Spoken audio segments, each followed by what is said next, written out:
नमस्कार, मैं हूं आशुतोष और आप देख रहे हैं सत्यहिंदी.com। सत्यहिंदी.com के खास कार्यक्रम आशुतोष की बात में आपका स्वागत है। बातचीत शुरू करने के पहले एक छोटी सी अपील। सत्यहिंदी.com की ईमानदार, निडर और निर्भीक पत्रकारिता के लिए आप यानी जनता जनार्दन यानी हमारे दर्शक बड़ी महत्वपूर्ण भूमिका निभा सकते हैं। आप हमें आर्थिक मदद कर सकते हैं सत्य हिंदी के सदस्य बनकर। इस वीडियो के डिस्क्रिप्शन में आप जाएं, वहां एक लिंक मिलेगा, उसको क्लिक करें।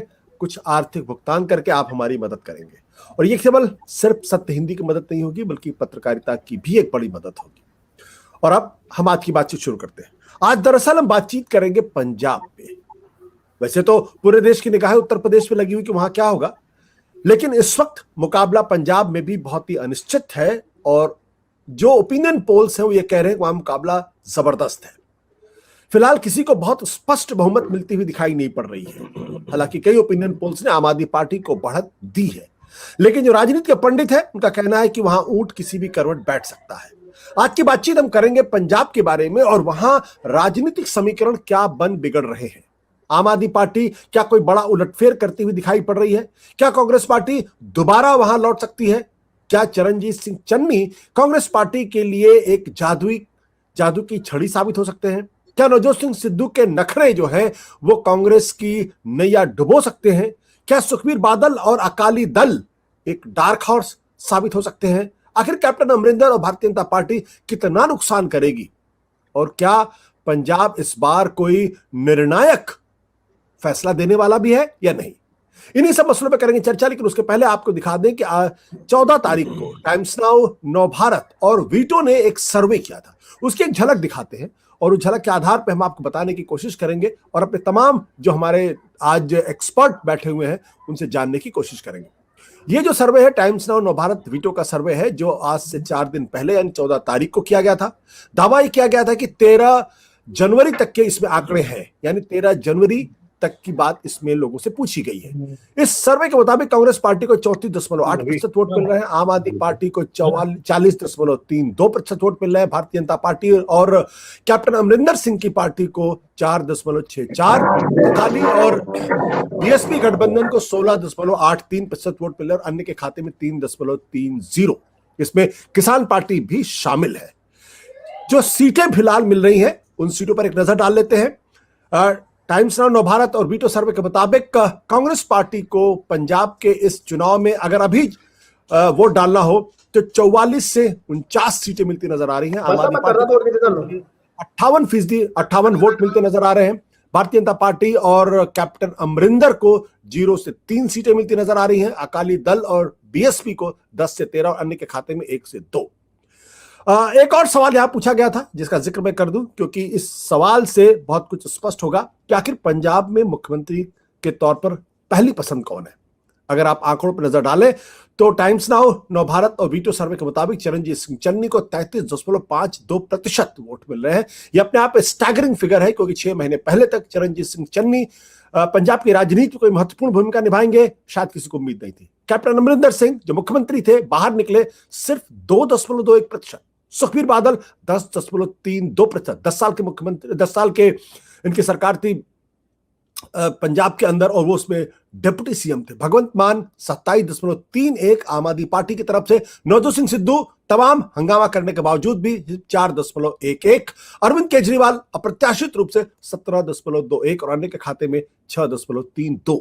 तो ये वो आंकड़े हैं जो ओपिनियन पोल के आधार पे हम आपके सामने रख। मैं बिल्कुल ये नहीं कहता कि दरअसल ये आंकड़े कितने सही हैं और ये भी नहीं कहता और मैं इन आंकड़ों की ऑथेंटिसिटी पर भी कोई क्वेश्चन मार्क कभी नहीं लगाता हूं।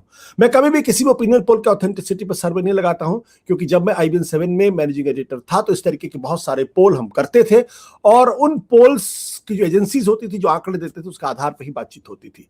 हमारा कहने का मतलब यह नहीं है कि दरअसल यही नतीजे आएंगे, लेकिन यह एक बेंचमार्क जरूर है जिसके आधार पर हम आगे की बातचीत शुरू कर सकते हैं। तो क्या हो रहा है इस वक्त पंजाब के अंदर, क्या कुछ हो सकता है पंजाब के अंदर, इस पर बातचीत करने के लिए हमारे साथ इस वक्त मौजूद हैं, दिल्ली से हमारे साथ मौजूद हैं नवोदय टाइम्स के संपादक जो पंजाब केसरी ग्रुप का है, आकुश श्रीवास्तव जी। आपका बहुत बहुत स्वागत है। सतीश के सिंह लंबे समय तक जी न्यूज के मैनेजिंग एडिटर रहे हैं, हमारे साथ हैं। बिल्कुल दिल्ली में सर्दी ज्यादा है इसलिए टोपा वोपा लगा रखा है उन्होंने। नरेश कुमार इस वक्त हमारे साथ मौजूद हैं, जो पंजाब केसरी ऑनलाइन से हमारे साथ जुड़ रहे हैं। नरेश कुमार अरोड़ा। अमिताभ तिवारी जी हैं जो चंडीगढ़ से हमारे साथ जुड़ रहे हैं। चंद्रसुता डोगरा जी वरिष्ठ पत्रकार है, वो भी हमारे साथ जुड़ रही हैं। और कार्तिक बत्रा, जिनके साथ हम एक तरीके से डेटा के आधार पर आकलन करने की कोशिश लगातार पिछले 7 हफ्तों से कर रहे हैं। वैसे तो यूनिवर्सिटी ऑफ मेरीलैंड अमेरिका में है, लेकिन इन दिनों वो हिंदुस्तान में है और हमारे साथ इस बातचीत को आगे बढ़ाएंगे। सबसे पहले मेरा सवाल अमिताभ जी आपसे, ये जो आंकड़े आपने देखे, क्या इन आंकड़ों के आधार पे आप वाकई मान रहे हैं कि आम आदमी पार्टी और कांग्रेस के बीच में इतना जबरदस्त गैप है, 8% का गैप, उसको आप सच मानते हैं? नहीं, इतना ज्यादा तो गैप नहीं है, क्योंकि हेलो, हाँ बोलिए, आपकी आवाज आ रही, साफ आ रही, बोलिए। नहीं, इतना बड़ा तो गैप नहीं है, क्योंकि अगर हम ओपिनियन पोल्स देखें 2012 और 2017 दोनों के ओपिनियन पोल्स पंजाब में गलत साबित हुए हैं, तो इतना बड़ा गैप तो नहीं है।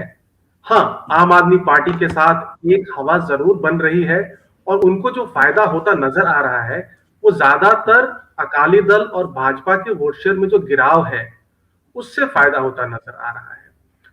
हाँ, 2-3 महीने पहले की बात जब अगर हम देखें कि जब चन्नी जी का अनाउंसमेंट नहीं हुआ था, तब शायद जरूर आम आदमी पार्टी कांग्रेस से काफी आगे चल रही थी। लेकिन चन्नी जी के अनाउंसमेंट के बाद से क्या हुआ है कि जो दलित वोटर है उसमें एक प्राइड की भावना हुई है और दलित वोट जो है वहां पे लगभग 33% है।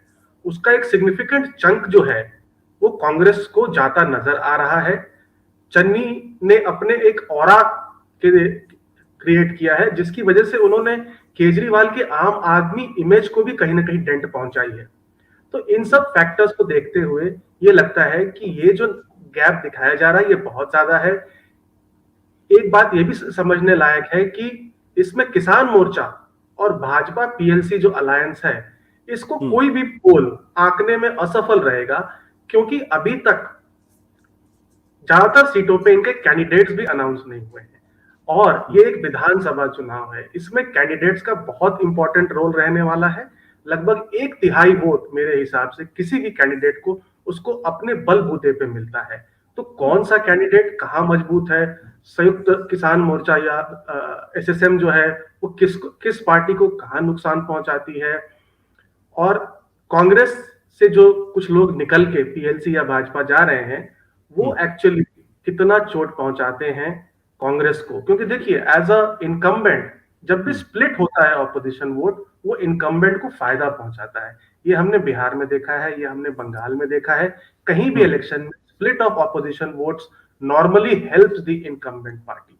तो मेरे हिसाब से अभी 1 महीना से ऊपर बचा हुआ है, क्योंकि अभी 1 हफ्ते से चुनाव और एक्सटेंड कर दिया गया है। अभी गेम बाकी है पंजाब में, अभी गेम बाकी है। सत्य हिंदी का ऐप डाउनलोड करें गूगल प्ले स्टोर पर।